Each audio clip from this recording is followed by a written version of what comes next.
so I'm not going to crush that part. Recent videos released by the Center for Medical Progress reveal Planned Parenthood's inhumane treatment of unborn children and its executives negotiating the sale of baby hearts, lungs, and livers.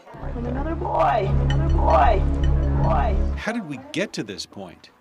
To understand present-day Planned Parenthood, we should understand Margaret Sanger, Planned Parenthood's founder and hero. Margaret Sanger was a big proponent of negative eugenics, which was the viewpoint that you should weed out unfit people from the bloodline. So that would be encouraging people not to procreate if they were unfit, feeble-minded, had any kind of mental illness, and that also included forced sterilization. Words like unfit and feeble-minded were used to describe not only the poor and mentally ill, but also to describe African Americans. Margaret Sanger stated that birth control is nothing more or less than the facilitation of the process of weeding out the unfit, of preventing the birth of defectives or of those who will become defectives. In 1921, Margaret Sanger founded the American Birth Control League. Its primary mission was to prevent uncontrolled procreation and establish a world program of birth control. She states, knowledge of birth control is essentially moral. Its general, though prudent practice must lead to a higher individuality and ultimately to a cleaner race. Margaret Sanger stated that the most merciful thing that the large family does to one of its infant members is to kill it. In 1939, Sanger wrote a letter to her eugenics colleague, Dr. Clarence Gamble, a member of the Birth Control Federation of America, in regards to setting up the Negro Project, a birth control clinic for African Americans. She was speaking about serving what she called the Negro population, and in concluding this portion of the letter, she stated that we do not want word to go out that we want to exterminate the Negro population. And the minister is the man who can straighten out that idea if it ever occurs to any of their more rebellious members. Sanger believed that having an African American minister on staff would ease the suspicion. African American populations were considered some of these unfit members that should be weeded out.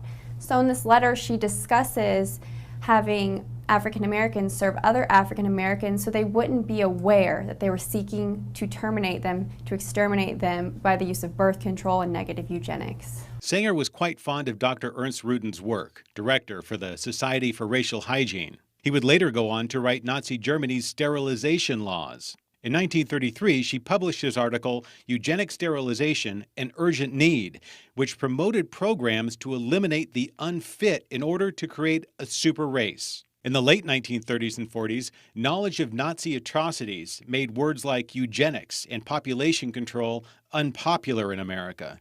So in 1942, to distance itself in name, Margaret Sanger's American Birth Control League became Planned Parenthood. They weren't just being established in the U.S., it was global. A grim fact in American history was the forced sterilization of women in Puerto Rico. In 1936, sterilization programs spearheaded by the International Planned Parenthood Federation, with funding from the U.S. government, sterilized 1/3 of Puerto Rican women by 1968, making it the highest proportion of childbearing-aged persons sterilized in the world.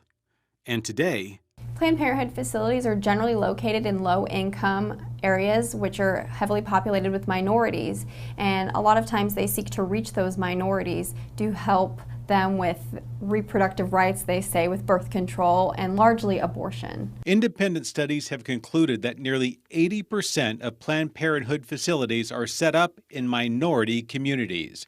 It's no wonder abortion is the leading cause of death among African Americans, higher than all other causes combined. Mounting evidence against Planned Parenthood's beginning to today continues to fuel public outcry. The American people should seek to immediately defund Planned Parenthood so that our own tax dollars don't go to support this organization who has been exposed to be lying to the American people for many years, for committing these egregious acts against the youngest children among us.